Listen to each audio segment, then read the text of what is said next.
As Rangers fans, we know that a goaltender is the backbone of a hockey team. At Abundant Wealth Management, we are your financial backbone, offering financial planning, wealth management, tax planning, and estate planning services. To schedule your free consultation, head to www.abundant-wealth.com. That's www.abundant-wealth.com.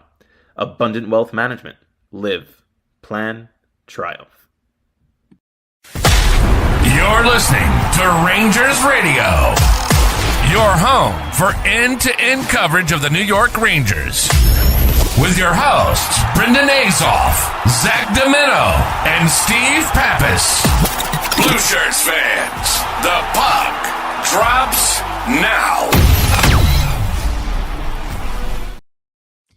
What's up, everybody? Welcome to the first episode of Rangers Radio in the new year, 2026. Happy New Year to everybody. We're hoping that a lot of people are going to hop in here because I know that Steven and I are going to have some takes. I know we're going to get into some nitty-gritty stuff about what's been going on with the Rangers. We're going to have some stuff that half of Rangers fans are going to agree with, the other half vehemently are going to disagree, and that seems to be the case with everything. So hopefully we get some people in here. Hit the comments if you are getting ready to watch the Winter Classic tonight in Miami. But before we dive into all the fun stuff that's been going on in the Rangers realm, what's up, my man? How was your New Year? Yeah, listen, the day that you get everybody on social media to agree with something that you say is the day that hell freezes over.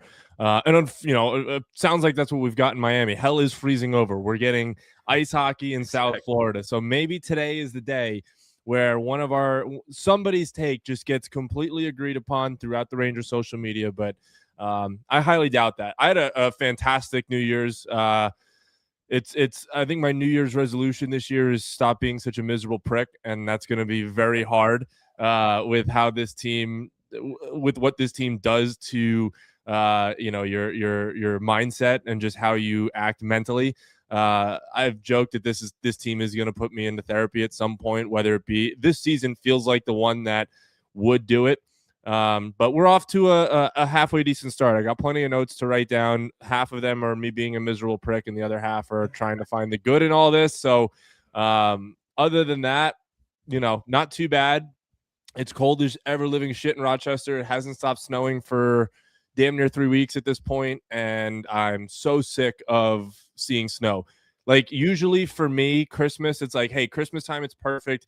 It'll snow, and then by like mid-January, I'm like, all right, that's enough. It started snowing here mid-November, and it hasn't stopped since. So Syracuse got destroyed. Yep. Did you guys? How much of that was? They got crushed. Buffalo got crushed. We kind of got crushed, but not like that bad. Not as bad as Syracuse, and not as bad of the wind as Buffalo. But yeah. I mean, New Year's Eve, I think we got hit with lake effect, and it was 5, 6 or 7 or 8 inches, something like that, like all within 2 or 3 hours. And it was a pain in the ass to drive in. And it was, of course, New Year's Eve. So everyone's trying to, move around. Yep. Trudge around. It was tough. But how about you? How was your New Year's? New Year's was good, man. We're at the age where, stayed home, hosted a couple of friends, had some drinks, enjoyed it. It was fun. I mean, not going to ask for anything more. The only thing that I would, I had similar New Year's resolutions to you, right? Like, don't be as miserable with that stuff, and off to a bad start already, especially after the news that came out on New Year's Eve, sprinkled into New Year's Day. It's just like, I told you before we went live here, I've never been less excited for an outdoor game just because I know what I'm going to be watching, right? Only the Rangers can use a team that has 4 forwards out and still not put any of their prospects into a lineup in a game like this. It's just, but yet Matt Rempe, when he was called up, was the Stadium Series against the Islanders at MetLife, and I was there, and the excitement that brought, right? And that was Matt Rempe, and now I know we'll probably talk about him later on and piss some people off, but he gets the chance, and yet Offman gets sent down because they don't want to pay a bonus. Come on. It's just this year just keeps seeing it's a comedy of errors. We're going to talk about Adam Fox and the Olympic team. We're going to talk about the snub. I have a very pointed opinion that might piss some people off. Shocker.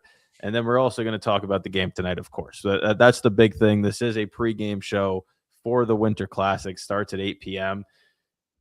Looks like it's going to be, a slow ice according to Will Cooley, and I love what you did with that. Dude, first of all, every Ranger game is Love what slow. you I don't know did. what he's talking about. I mean, we've watched this team play all season. Every game the Rangers play is slow. I don't know if that's going to help them or if it's going to quite literally make them It might help stuck them. in the mud. Might help them tonight. I mean, listen, against Florida. I'm not one to take Rangers money line. I took them tonight on that sole purpose that maybe it's slow enough, for Florida to play at the Rangers speed. But then you get Paul Maurice saying the ice looked fine. So, who cares? Who cares? I think the biggest question, and we'll start, I guess, today on this game that's going to go on in about 2 hours. What are the odds that we're going to sit here and have some sort of delay for the ice conditions, right? Like, I don't think that they've had this ice be tested outside, right? Like, they've kept it indoors this whole time. They've kept the roof shut at the ballpark the whole time. And, they're just going to open the roof right before puck drop or something like that. So what are the odds that we're going to see, maybe not to the extent that we saw during COVID and that Vegas and Colorado game where it was like a 7-hour delay, but what are the odds that we see some sort of ice-related delay tonight? You would have to think that they figured it out since then. And I know like there's been a large chunk of delays in these, warmer climate outdoor games that have been more to sun glare, which you're not going to have at 8 p.m. So hopefully they can get it done. I mean, it's synthetic ice. It's not real ice. I can't imagine that they haven't prepped and did their due diligence before booking it in Miami. But hey, it's the NHL, so nothing will surprise me at this point. I just you can't delay a game that starts at 8, right? With East Coast teams.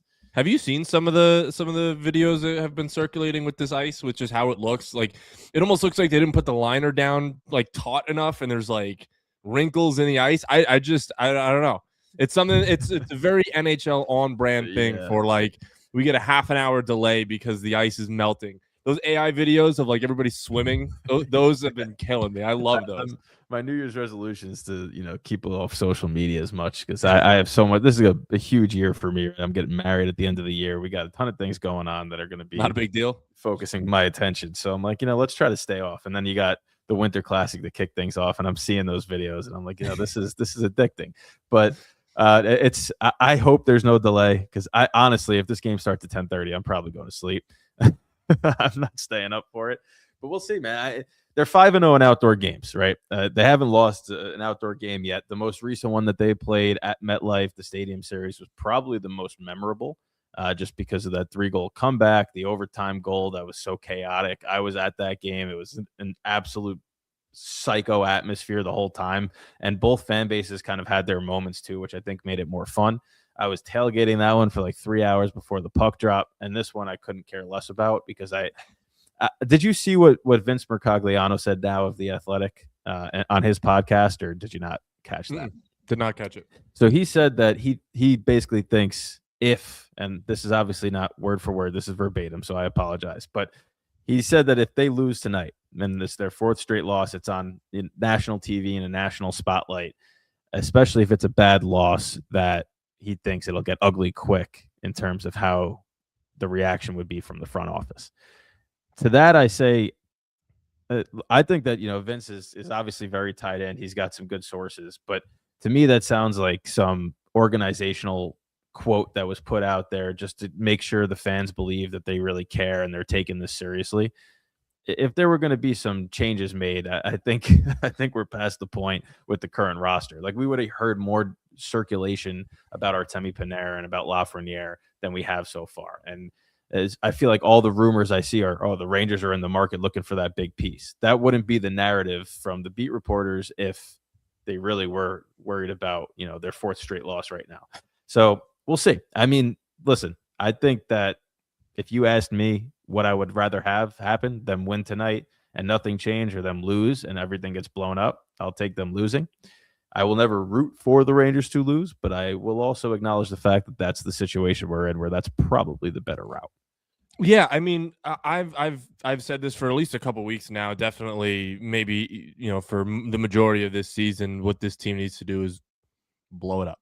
Yeah. And that's, unfortunately, you're giving the reins back to Chris Drury. And when we say that the front office is saying that it's not, when they talk about moves, they're not talking about the GM firing, right? Like, Yeah, I don't know if there's a more stable job in the United States right now than general manager of the New York Rangers. Like, Chris Drury's not going anywhere. No matter how much you or me or anybody is clamoring fire Drury. If I see another one of these profile pictures on Twitter with the clown nose and the face paint, the clown face paint of Chris Drury's not going anywhere. He is probably the most stable GM in the league, despite being probably, now that Kevin Adams is gone, the worst. And by the way, the Sabres have won 9 straight since he's been fired. I didn't even know that until you started pointing out in the chat. The Sabres are a wagon. I enjoy thoroughly being able to watch the Sabres. Taking the toxic person out of the environment does to the rest of the group.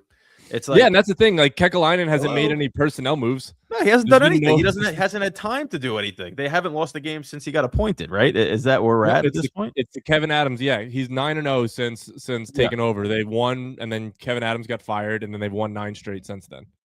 Yeah, it's just and they're fun. Honestly, good for Buffalo, though. Those fans deserve something like this. They haven't had any type of run. I know there was probably maybe 3 or 4 years ago where they started the year like 7-1-1, and everyone was like, "Oh, we're young." And then all of a sudden that came back crashing down to earth really quick. So good for them. I don't know how, if you're Dolan and you see that go on, it doesn't pique your interest a little bit, especially because if the Rangers won 10 in a row right now, you best believe his gate receipts are going to go up. Good for me, by the way. Good for me, because I've been banging the drum all season that the Buffalo Sabres are a good hockey club, and I've at times looked like an idiot, which is nothing new for me. But I've been able to watch this team sort of close up a little bit this year, and the Sabres are freaking good. Like, they have, between Tage Thompson, I almost called him Shane Doan, Josh Doan, Josh Norris, this kid Yuri Kulik that got hurt.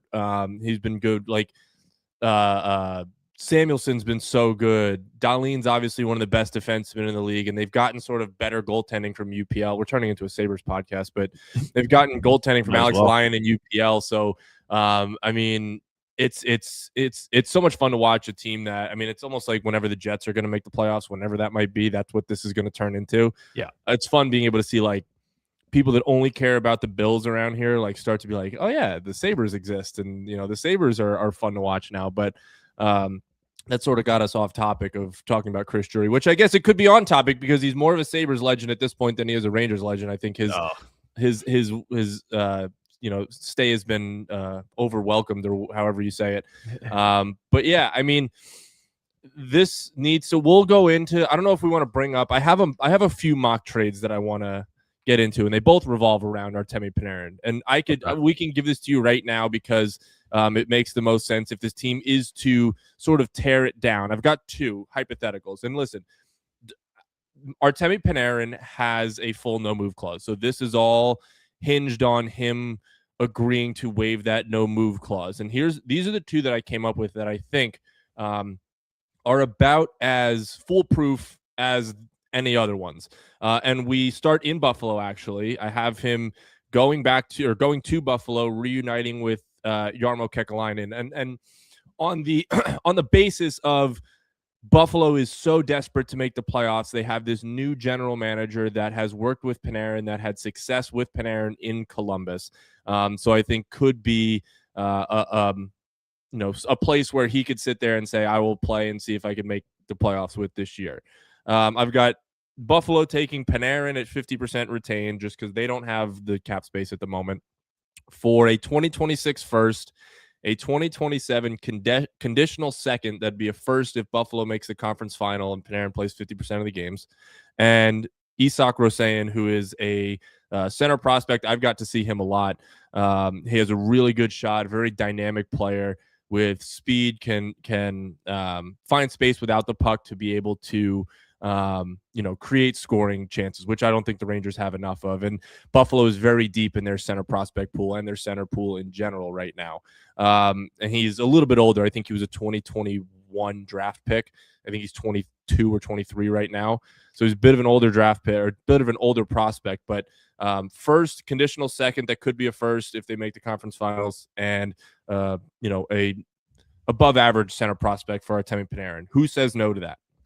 Artemi Panarin. You think so?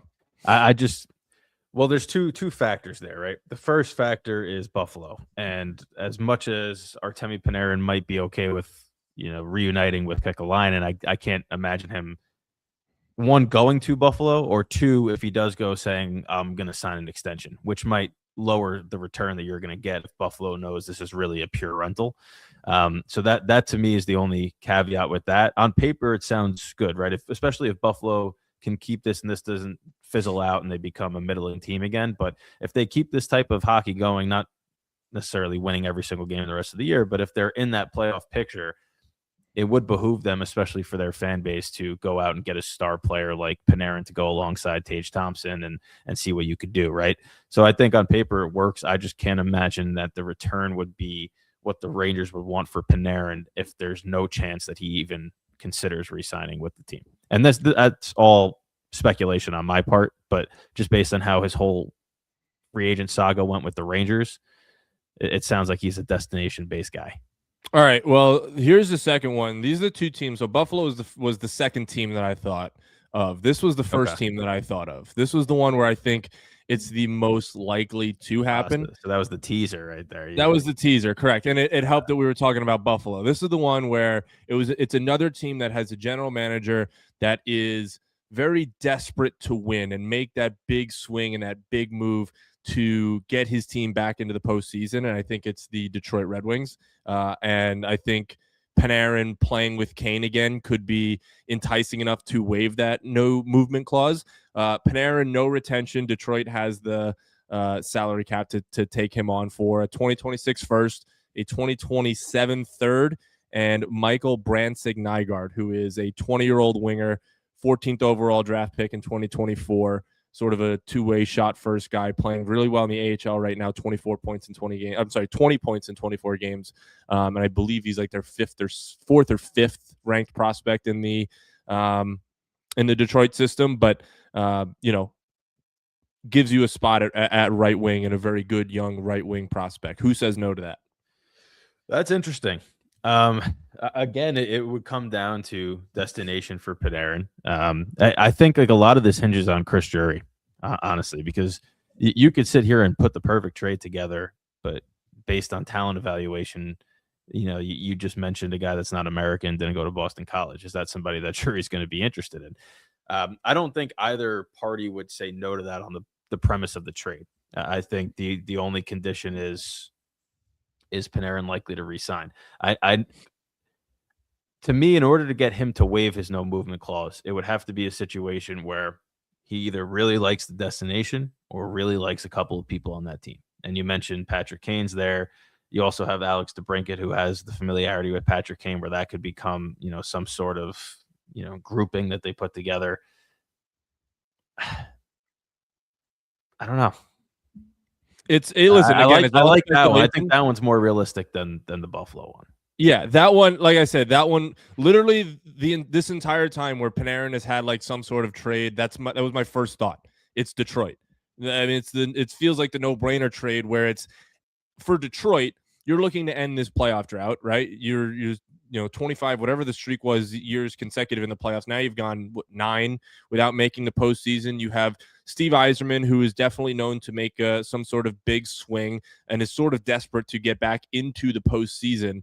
And, in a spot where, Kane and Panarin have familiarity. It was very funny, watching when Panarin left to go to Columbus. It was, how's he going to play without Patrick Kane? And turned out it was pretty good. Yeah. So, possibly the reuniting him there. And, it's all hypotheticals. We're sitting here in a spot where instead of us talking about how miserable it is to watch the Rangers night in and night out, which is just the sicko thing that we like to do, some sort of different thing that doesn't make us yell at our monitors for the next, hour or so. I would be on the phone right now with Bill Guerin asking if he wants Vincent Trocheck or JT Miller. Or both. Seems like he's a big fan of that. Big fan of the glue guys. Glue guys. Three for we're gonna penalty kill our way to a gold to a bronze medal, aren't we? Who needs 48 points on your team when you could have JT Miller and Vincent Trocheck? I think that this epitomizes the kind of rift between the fans and people on social media and the current people that are in charge of hockey ops within the league.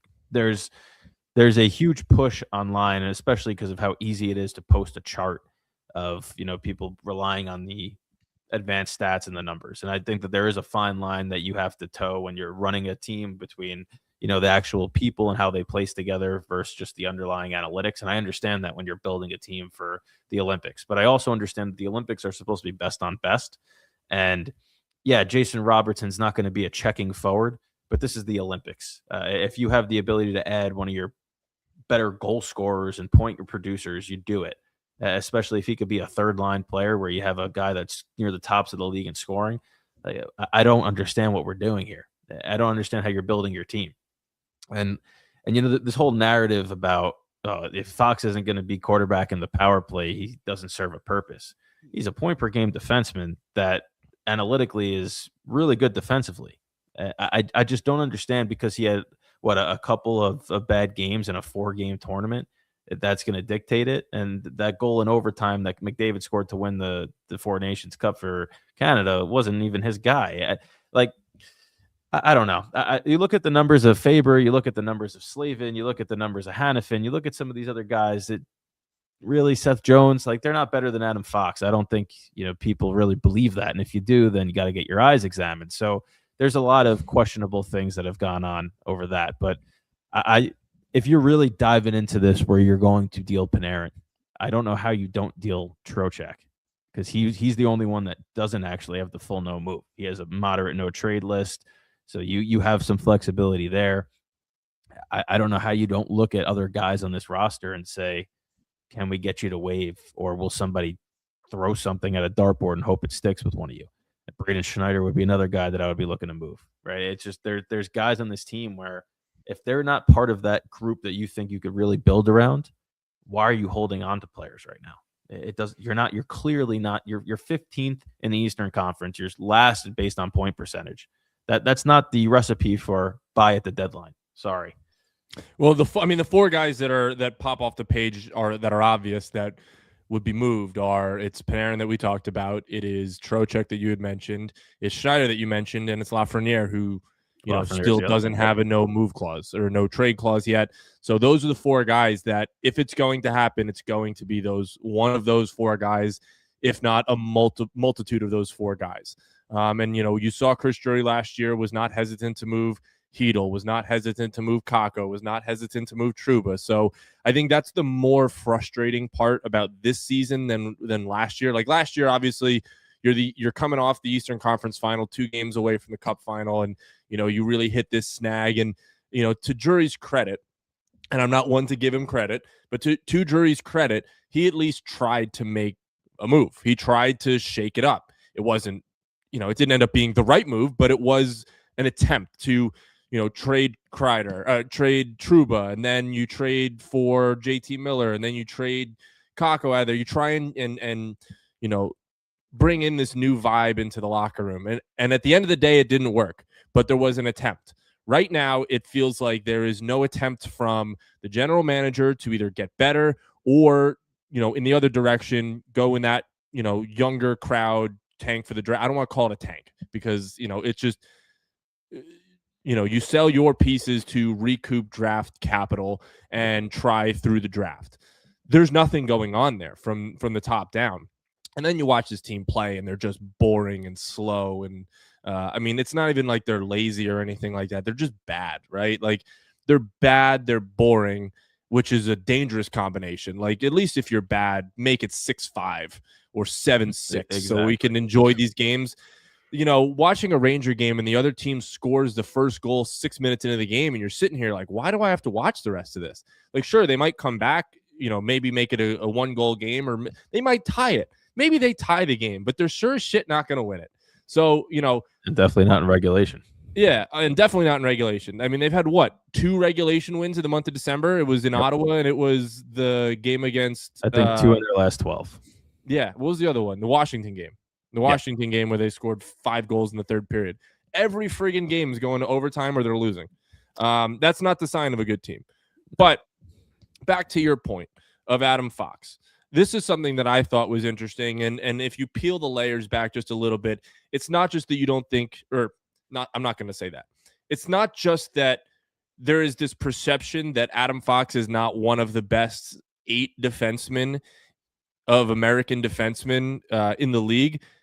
they only took 3 right-handed defensemen. They took Brock Faber, Charlie McAvoy, and Seth Jones. And right-handed defensemen are a premium for most teams. They are looking for elite puck-moving, offensive-minded, defensive-minded, right-shot defensemen. And Adam Fox is all of that. He is one of the best two-way defensemen in the National Hockey League who is also a right shot.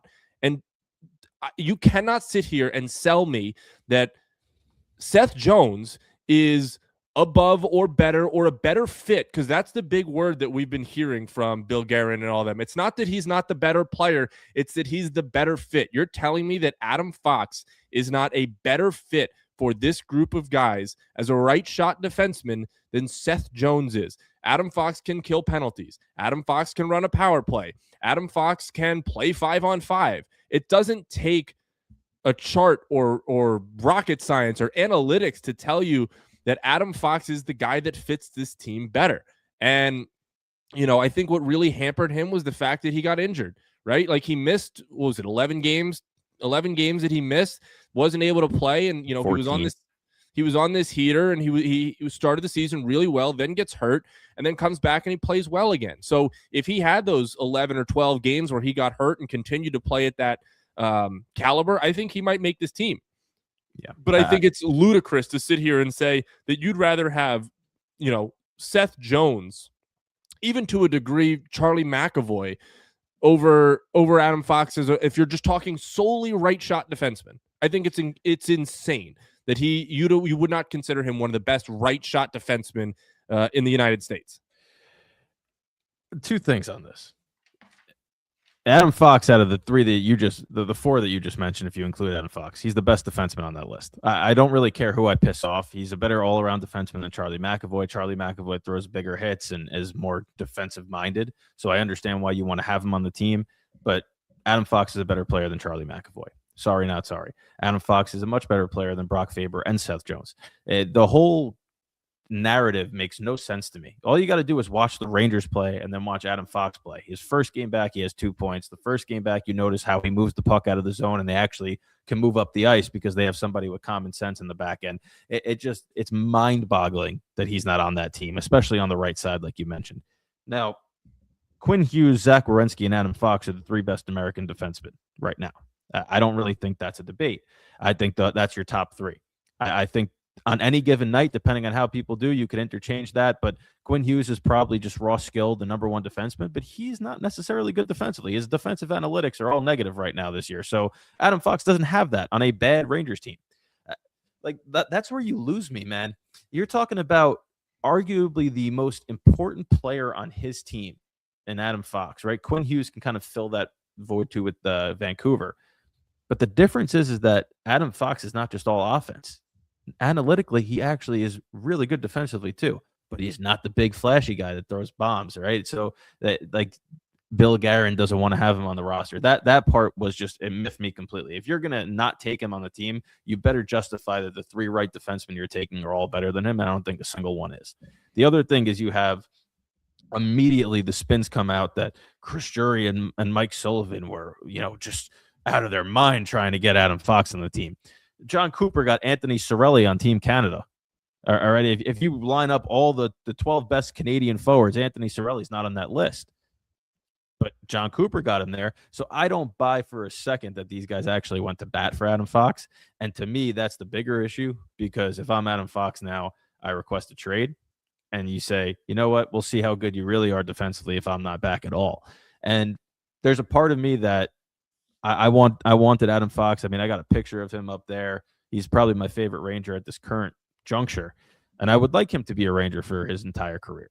But there's the other part of me that knows if Adam Fox is on the market, there's going to be a lot of people. He's going to get a heftier price tag than what Artemi Panarin's going to get for you. And that could jumpstart a rebuild too. And honestly, this guy deserves to be in a situation where he feels valued and respected. Now, that's all, you know, hearsay, right? We don't have any proof that they didn't go to bat for him. We don't know exactly what happened. Yeah, they all I don't want to cut you off. And yeah. Again, this is a very big speculation. I actually wrote this down, that if you don't think that Sullivan or Drury, and as much shit as we give Drury, but I don't think I think if you're sitting here saying that Sullivan, Drury, and Quinn didn't go to bat for their guy, I think that's crazy. I don't think they didn't. I don't go to think they bat have for the. him. I I don't don't think think they they went have out the. of their way. I don't think they have the sphere of influence on Bill Guerin that John Cooper has. You don't think the head on Team coach Canada. has influence to say, listen, I want my guy on the right side, at least as the fourth right defenseman?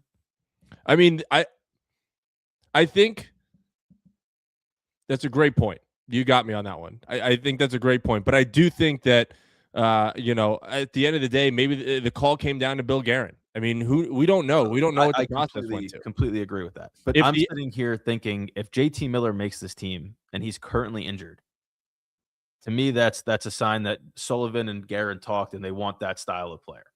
And that style of player doesn't necessarily pertain to Adam Fox, because JT Miller is not on that Adam Fox level, right? He has skill, but he's more of that gritty guy that you could slot in the fourth line. To me, it seems more like Mike Sullivan said, Adam Fox is a really good player, and I want him to be on this team. And Bill Guerin said, this is what we're looking for. And then the conversation kind of steered after that. That's how I view it. I mean, a lot of it is speculation on our part. It's all speculation. I do think, at his best, and we have shit talked JT Miller this year.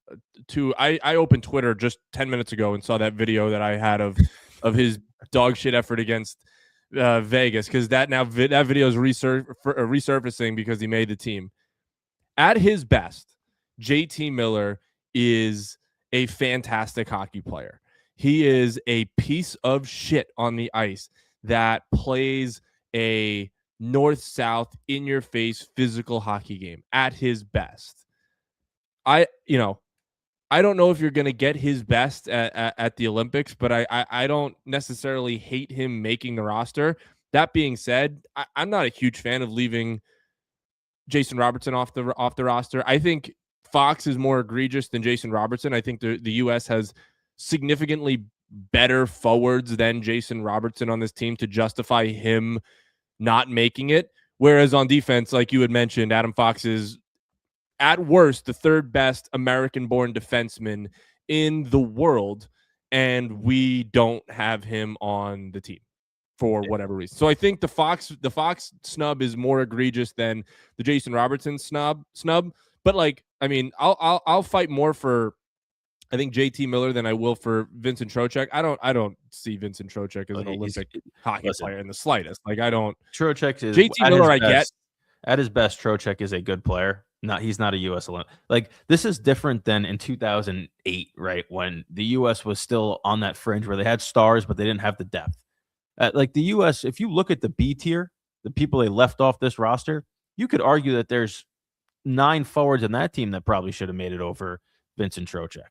So I just don't get it. Logan Cooley is a terrific hockey player. I know he plays out in Utah. A lot of people on the East Coast don't get to watch him a lot. He's very, very good.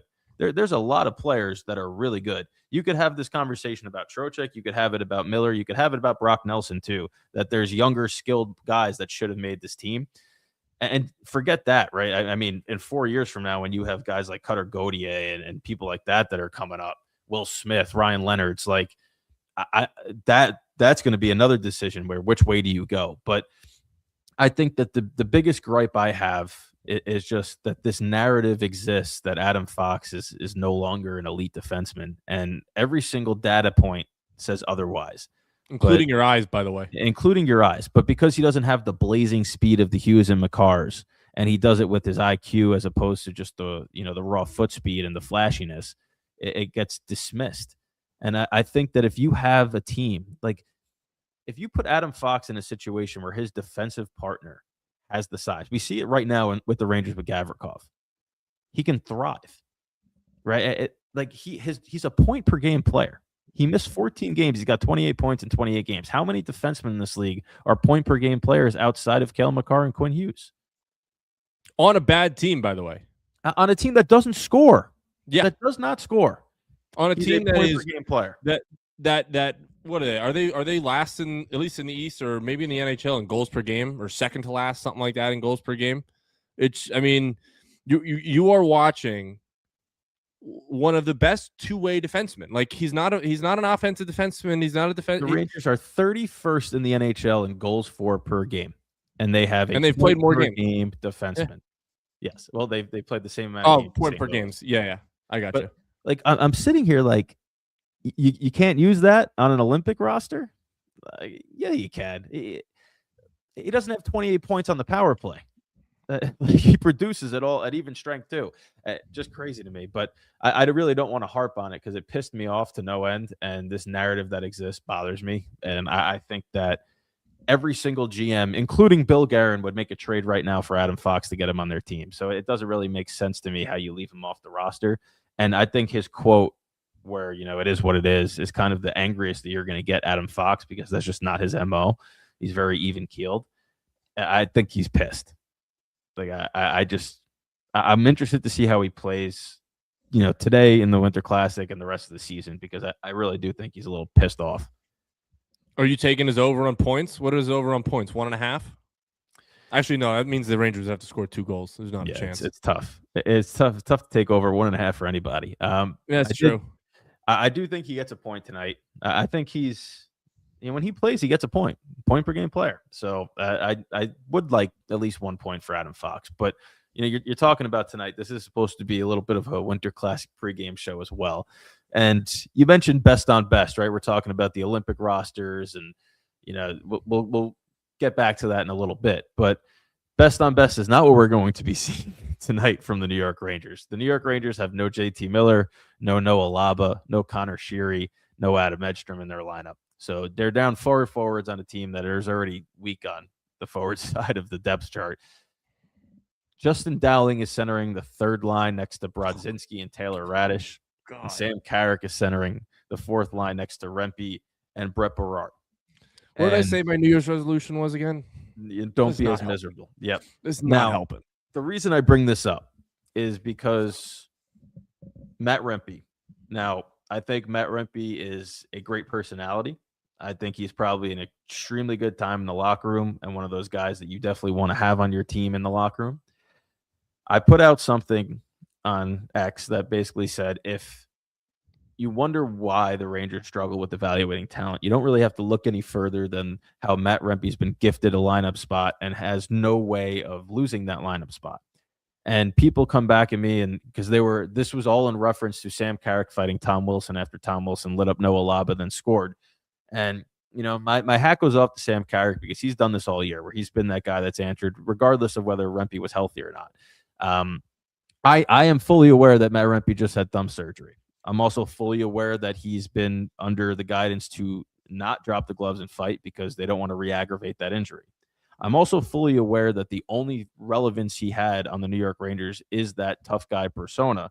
And I say persona because he's probably less than 50% wins on his fights in the NHL anyway. And I think that there is a lot of work that he's put in to increase his skill level, a lot of work on his skating. You could tell that he's trying. So I don't fault the player. And I said this numerous times. I do not fault the player. I fault the organization that has this undying loyalty to the player. And you cannot tell me that the Rangers would not be better suited if Taylor Radish gets bumped down to where Rempe's playing right now and a Brett Berard gets bumped up. And I'm not talking about now because they have 4 guys out. But there are certain players and certain play styles that fit in the current NHL much better than Matt Rempe's does. That was my point in the conversation. And then all these boomers come at me. Oh, no, Matt Rempe's hurt. What are you talking about? I had one guy telling me how good he was on the forecheck and then in the neutral zone that game. What are we talking about? They had 10 forwards. He played 8 minutes. If he was good in the neutral zone and good on the forecheck, he would have played at least 10 minutes when you have 10 forwards. Oh, man. It just boggles my mind that we are in now 2026 having this conversation. The dude is he's not an NHL player right now. He's not. Is Scott Sabrin an NHL player on a consistent basis? No. He got called up when people get hurt. That's where Matt Rempe can come in, right? Is Ross Johnston playing every single night anymore? No. Like, these guys, they're fading away. Ryan Reeves, those days are gone. I'm sorry. You need skilled guys at every level. Adam Edstrom does everything that Matt Rempe does better, and he's the same size. So when he's healthy, you could put him in the lineup fine. It blows my mind that we're having this conversation. It blows my mind that it seems like this guy is not penciled into the lineup. He's written in pen and Sharpie because he just never comes out when he's healthy. And he's clearly not fully healthy, or else he would have answered that bell and probably would have lost the fight. Matt Rempe has 11 NHL points. I get that points are not everything to a hockey player or to a hockey team, but for a team that struggles to put the puck in the back of the net, you have already hampered yourself in the lineup with a guy that will not do that and will not generate the offense. And at least when Adam Edstrom's hurt, but at least when Adam Edstrom is out there, there is some offensive production. There are chances, there are opportunities. Matt Rempe's not getting opportunities. Matt Rempe's not generating offense. Matt Rempe is a great locker room guy, and you need guys that can be that way, i.e., Paul Bissonnette is the guy. Like that's the guy that you think of that like stinks on the ice. And I get to your point. He is working. He's 22, 23 years old. Like he's still a young kid, has a lot to figure out, and could still have a good NHL career as he gets older and develops. But he's never going to be a goal scorer. He's never going to be a guy that produces points. He's going to be a guy that is physical and fights, and if he can learn how to skate, could be a real weapon. But there's no. The fact that we sit here and listen, Brennan Othmann, I had this written down, sort of.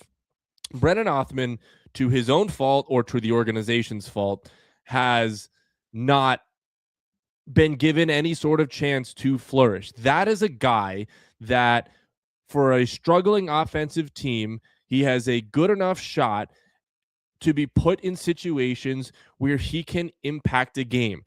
And I'm very careful with how I talk about Brennan Othmann because it's been so often now that he's been sent up and not played and sent back down that I don't think it could just be the organization. At some point, the onus goes back on the player. Yeah. And for me, I think Brennan Othmann's career in New York is over after this stint. You can't keep coming up and down, only getting fourth line minutes, not scoring goals, not producing anything when you come up here as you're touted as a first round pick that is offensively gifted and not do dick. Like you can't not do anything and expect to, be handed a top six role. Like you get a top six role, you better be scoring. And if you're not doing that, then you're useless. And I think it is time for Brennan Othmann to be sent somewhere else. And I'm not going to throw the onus on Drury necessarily for this draft pick. Like, he was hired 2 months before this draft was taken when he took Othmann in the first round. But it goes to my other point of I had tweeted earlier this week about, blowing it up and building through the draft. And I actually saw somebody tweet about this, about the Jets, the New York Jets. People saying, well, you can't draft a quarterback because the Jets can't develop quarterbacks. And they sort of said to the same degree with the Rangers, you can't draft in the first round because the Rangers can't develop talent in the first round. What? So we give up? Why? Do we just do nothing? No, you have to. You have to. You have to keep doing it. And that's the only way that you can get better in the National Hockey League is if you get younger and if you get faster. And the only way the Rangers can do that is by doing it through the draft. And if your response to that is, well, look at Alexi Lafreniere, Vitaly Kravtsov, Nils Lundqvist, Philip Hedl, Capo, then what? Then move the team. Shut the team down, move them somewhere else, and don't bother. If you're not even going to bother to draft, then don't do it. Yeah. This is the only way that this team can in 5, 6, or 7 or 8 years can be, back to where they were 2, 3 years ago, 4 years ago, is they're going to have to do it through the draft. They're not going to be a team, and they're not going to be a group that can be able to do it through free agency because they've tried that and it doesn't work and it hasn't worked. And they play slow and they play boring and they play lethargic because they don't have an infusion of young speed. Yeah. See, I'm glad you brought up Brennan Othmann because I did want to touch on him as well. And pause. I did want to talk about him a little bit. So I remember when he was drafted, I was in Atlantic City. I was at the sports book, right? And I'm sitting there, and the narrative at that time before that draft was it was Chris Drury's first. The Rangers are better off trading that pick. And it was a pretty much consensus thing. I don't know how many people remember that, but it was a consensus thing that at 15, they weren't going to get somebody that necessarily would help them at where they were currently at because they had just signed Panarin. They were looking to get into that next step and get towards the playoffs. So people were like, trade that pick, trade that pick, trade that pick. And he wound up not trading it. And now in hindsight, that was a mistake. The other mistake is twofold. I've said for the last 3 years that they should have traded Brennan Othmann. I wanted them to trade him 3 years ago when they were back into this playoff realm. They were building up this team. They were competitive. There was no need to keep him. They could have moved him and tried to move him for a current player that might help that group get over that hump that they inevitably did not get over. They didn't do that either. Now you're sitting here 5, 6 years after he's been drafted, And you're calling him up to play on the fourth line with Rempe and Carrick. And we just talked about Rempe has 11 points his entire NHL career. Carrick, as much as he does the little things well, is not an offensive stalwart. So if you're going to draft the guy first overall, and I said this, and people were angry at it. I don't understand how you're angry at it. If you're going to call him up, you have to give him another chance in the top 6 to at least say, okay, we've given you 2 runs now in the top 6. Let's see what you got. And by the way, last year he got some run in the top 6, but his most common line mates, at least time on ice wise, were Rempe and Carrick. So it's not like they've actually given him a legitimate run in the top 6. And it wasn't a lack of chances last year when he was called up. It was just a lack of finishing. He had like 7 or 8 golden opportunities where he could easily have 5 or 6 goals in the NHL at this point. So if you're going to have him on your roster, it makes no sense how a team that is nowhere near competitive enough to make the playoffs doesn't have at least the ability to put Othman into the top 6 and just say, let's see what you could do. Here's a 5-6 game run. You now know as a player, I'm not going to get taken off, and you could play a little bit more freely. And the reason I wanted to talk about this is because Gabe Perreault, to me, has all the skill in the world, and he's playing a little bit hesitant because he now in the back of his head has this, if I don't score or if I make a mistake, I'm going to get sent back down, right? When Noah Laba left that game against Washington and then Connor Sheary left that game, in that third period, to me, Gabe Perreault was the most noticeable Ranger on the ice. He was holding the puck along the boards. He was making plays. It didn't lead to any goals in the end, but he did get an assist in that third period. But that's when you see all of a sudden the skill come out because he's freed up. He knows I'm going to get my minutes now because there's 2 guys down. And if they just instilled that confidence into these young players early on, and I don't think it's a development issue. I think it's a mismanagement issue. I don't think they didn't develop these guys to the way that other teams would have developed them. I think that if you look at other teams around the league, when they draft high-level talent in the first round, they throw them into the situations that high-level talent has played in their whole lives. Brendan Othman did not get drafted in the first round playing bottom 9 minutes. He just didn't do it. And if you don't think he's capable of doing it at the NHL level, why did you draft him? Gabe Perreault did not get drafted after setting the U.S. national team development record in points to play in the third line, right? He needs to get consistent top line minutes. Alexei Lafreniere came into the league third line. Capo Caco, third line. Philip Edel, third line. These guys were not drafted in those roles. And yes, I know that the Rangers were a playoff team when they drafted Lafreniere and Caco, and that was a different situation. And ultimately that might have stunted their growth a little bit, but it's not a lack of development. It's the lack of understanding of how to utilize these guys properly. And in a season where you are a 500 team, you're middling towards the bottom of the league, middling at the bottom of the Eastern Conference, there is no reason to not just give these guys 20 minutes a night on the top 2 lines and say, you're going to have an extended run here. What's the worst that's going to happen? You're not going to score? Breaking news, you're 31st in the league in scoring. It doesn't make a difference. So that's the issue with me. It's not an Othman thing. Ultimately, the player has to, in the roles that he's given, has to produce. He hasn't done that. I get that. But it's more a mismanagement and misuse of the player and personnel that they have. And then you compound that with signing the veteran guys that don't fit the current situation of the Rangers. And you mentioned how last year Chris Sheary went out, he traded Trouba, he traded some guys, and then tried to bring in JT Miller to change it up. And as much as you appreciate that effort in trying to, make a change in the middle of a season that clearly wasn't going well, it was a misguided change because ultimately what you wound up doing was buying at the deadline, and you didn't need to buy, right? Like as much as bringing in JT Miller, who's now probably the number 1 center on this team, would make this team look different this year, it was the wrong move at the wrong time. And it's just mismanagement. Like you can't convince me otherwise. It's just been mismanagement for the last 24 months. And like you said off the top in Buffalo, you got rid of Kevin Adams. You got rid of that plague on that organization. They're going on an extended run. I could only imagine what would happen if the Rangers actually got rid of Drury. I just can't see it happening. No, again, I think it's the safest job in the United States right now. But, the amount of time that we've talked about these guys that come in, you're asking highly skilled guys to start playing a checking role for some reason. And that's how Lafreniere plays hockey right now, by the way, too. He dumps the puck in whenever he has the puck on his stick. He's trying to throw the body. It's like you instilled into this 18-year-old's head that that's how you have to play at the NHL level. And now he has no confidence to create because he's been drilled into his head that I got to play like the third liner. And it's archaic. It's again, the same reason when we talk about the Rangers being slow and old. That's just the the mindset that this team has. Like it's ridiculous. I mean, again, we look ahead at tonight. Let's circle it back to tonight. Again, is a pregame show. The Rangers and Florida Panthers outdoors, the first ever outdoor game for the Florida Panthers in Florida. What do you expect the first 10 minutes to be like in this game? Like, I can't imagine it's going to be a high-flying, quick period of hockey to start off. I can't imagine that just based off of the ice conditions, but I do think that Florida is going to come out, with a little bit of a jolt. Like you said, it's their first game. Well, the Rangers' first periods, the Rangers might be one of the worst first period teams on planet Earth. I've never seen them start a game on time. Yeah, to me, it all depends in these outdoor games on the atmosphere, right? And this is not a diss to Florida fans or anything like that. But when I was at MetLife, that atmosphere was crazy, right? And the Rangers scored a minute and a half in. The Islanders came back with 3 of their own. Like that game, players have to feel it, right? You have to feel that energy. I don't know what it's going to be like. Now, part of that situation is the stadium, right? It's not necessarily like the fans are right on top of you, so. Is it going to be loud enough? Is there going to be enough energy for these guys to really feel it? But then you have all the, the star stuff that goes on before it, the introductions, the walkouts, the performances. I think Florida is going to come out with the jump.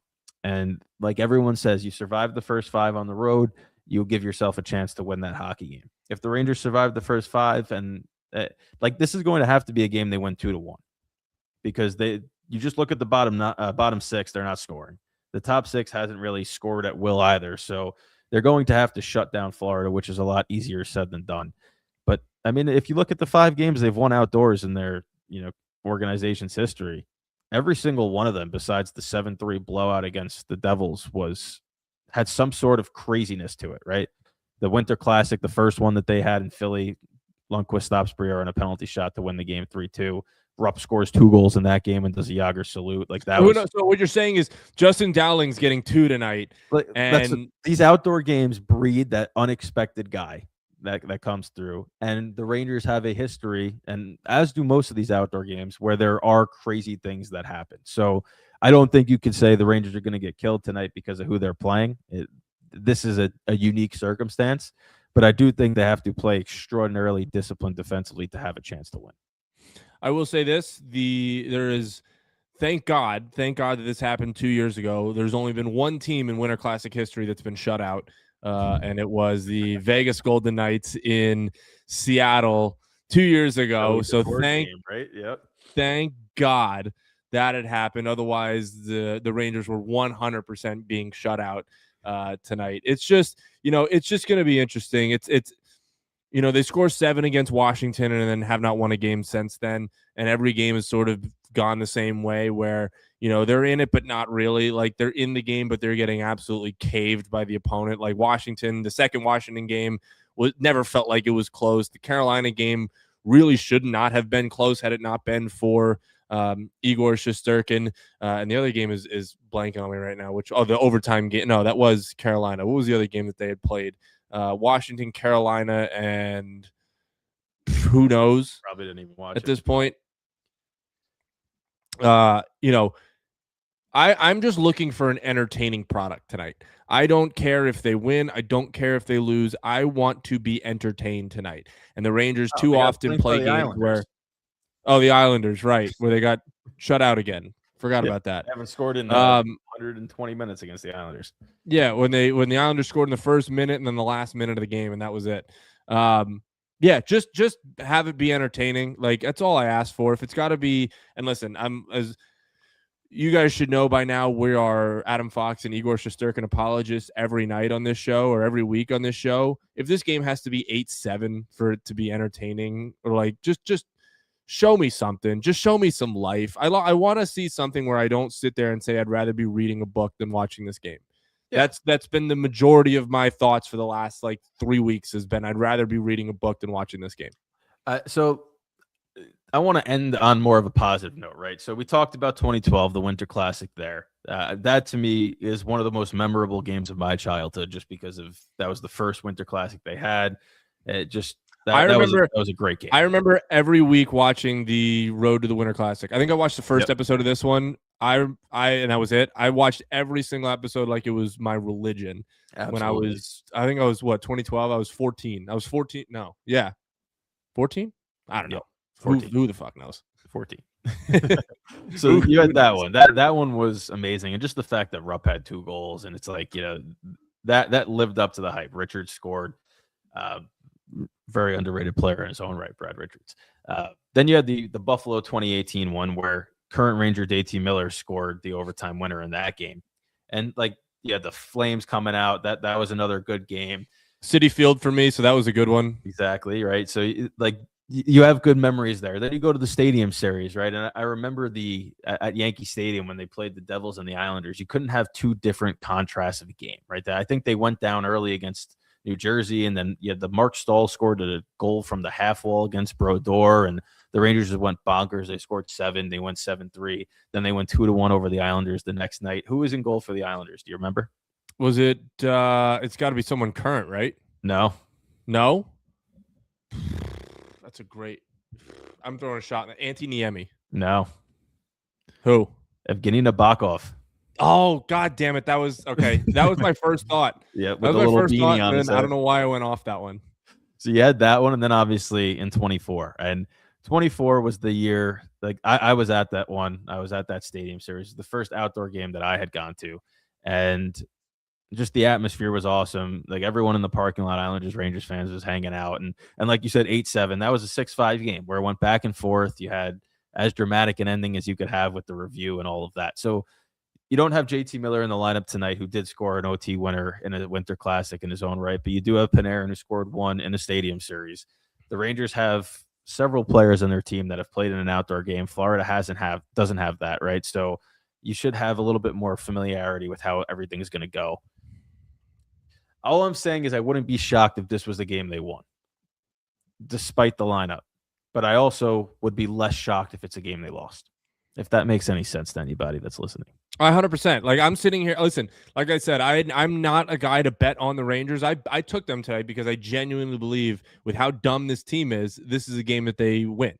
This is a game that they come out on the national stage, a standalone game where they come out and without their captain, without 4 guys on their forward group, they come out and take down the 2-time defending Stanley Cup champions. There's also the very real possibility they lose this game 5-0, and then it's the most boring Winter Classic of all time. So it's either they're winning this game because they have nobody on their team, and it's going to be just that same type of game that they've won this year, where it's just a grinded out, gritted out win that they, when they win, that's how they win.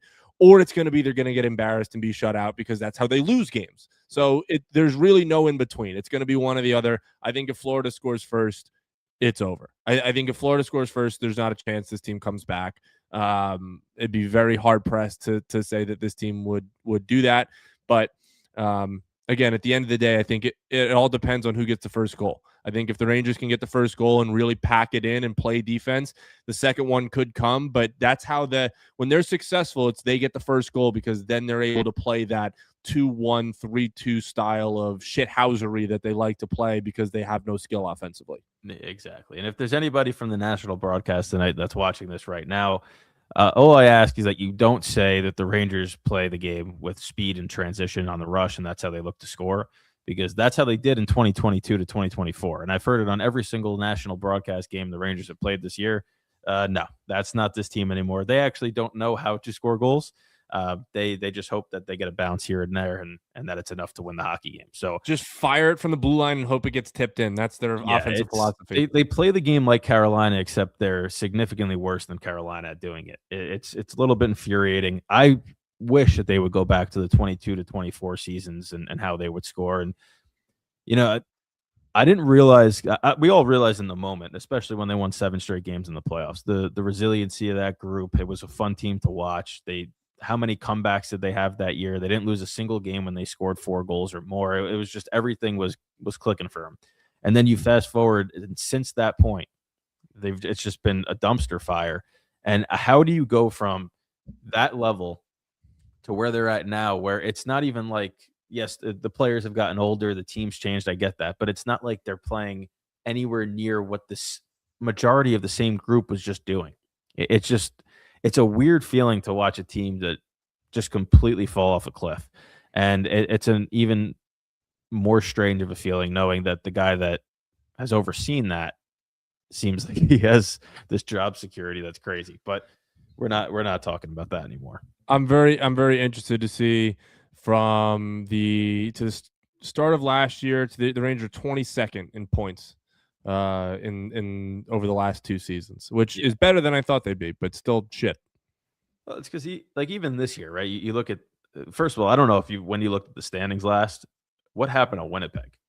Oh my God, yeah, they're in dead last, right? They're dead last in the league right now. So there are other examples of teams that just have fallen off, and obviously Connor Hellebuck's missed a lot of time this year. That hurts, especially in the regular season for Winnipeg. But like, I just don't understand how, even as infuriating as their play style has been this year, and as pessimistic as we've been on this show, and honestly, rightfully so at most points, I think we're probably a little bit more pessimistic at times than others. But despite all of that, they're still a game over NHL 500. It's just weird that they're in that middling phase where they're good enough, at least defensively and in net, to find ways to win hockey games. And it like you look at that and I get the sickening feeling in my gut that that's going to be the green flag to management to be like, all right, we need another piece here to score. And that's not the right way to go about it right now. You need to revamp the style of this team. It has to become the skill and speed style. It has to become the modern NHL style team. And then you hope at that point that you're able to do it quick enough where you still have a couple of years of Igor, a couple of years of Fox, and a couple of years of the guys that you know you're going to want to keep around. That's how you rebuild a hockey team. If Macklin Celebrini was drafted by the San Jose Sharks and was put in a third-line role and didn't see power play time, yeah, he might be a little bit better defensively right now than he is, but he wouldn't have the freedom to score at will like he does. He wouldn't have 65 points. He wouldn't have 65 points. And Macklin Celebrini last year was what, a -28? Like, yeah, you gotta bite that bullet and just say, you're our future. Go have fun. Just play a fun game. And if they've done that with Gabe Perreault and Lafreniere and those guys over the years, who knows where they'd be? But that's the past. So you got to learn from those mistakes, right? And I think we'd have a much more positive view on life, and your New Year's resolution would be able to come to fruition if they learned from their mistakes and just did it all over again, but did it the right way this time. Yep. Macklin Celebrini, by the way, has more points in half a season than Alexi Lafreniere's career high. So that's actually ridiculous. Throw that out there. They're playing a completely different sport. You just did it, so bet him to score a goal tonight. Oh God, whatever. That's enough for me. All right. Well, any final thoughts? We've covered Olympics. We've covered tonight's game. Win a game. I'm taking Rangers 3-2. Okay. I'm going to take Florida 4-1, and I also don't like the fact that this game is happening on January 2nd. The NHL just gave college football January 1st. Well, I mean, they're not going to compete with that. No, but they already had the day. Just keep the day. Yeah, but you can't. This is not a New Year's Day game on January 2nd. 8 Listen. p.m. on a Friday. No, come on. Come on. Remember the New Year's resolution. Just remember it.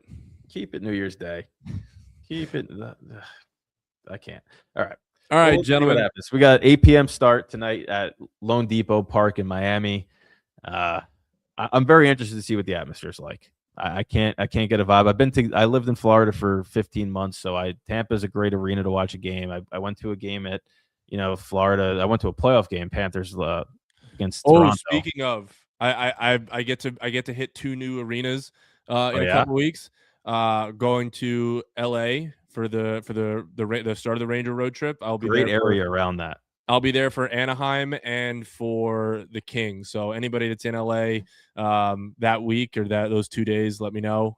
Where are you sitting in Anaheim? I haven't bought a ticket yet, but I know I'm going. I have a flight that's booked to go out there. So the 300 level there is so steep. And so when I was in college playing hockey, we went out and we had a couple of games out in Cali. We went to LA, we went to Anaheim. A fun time. Crazy different vibe between the two arenas though. Like LA feels more, businessy, and then Anaheim it feels like you're going to like a high school game at certain points. It's just like all fanfare. But they're Especially actually them being good. they're fun this year. So they've actually been selling out. When I went, it was a nothing game, and it was kind of like 60% full. So you'll probably have a little bit more fun. Yeah. Anybody that's got any LA suggestions, hit me up on Twitter, please. I've been to LA for 24 hours. I was there for the Super Bowl a couple years ago, and that was it. So I haven't spent a lot of time in LA. So any suggestions would be lovely. All right. Well, let's see how the Rangers do tonight against Florida in the Winter Classic.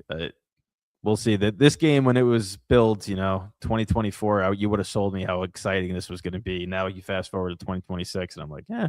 But that's the nature of the beast. It's still an outdoor game. It's still an experience. Hopefully we could have some fun, and hopefully the Rangers pull through. And Justin Dowling 2 goals tonight. Book it. Anytime. All right, boys. Have a good one. Enjoy the game tonight. We'll see you guys next week. See ya.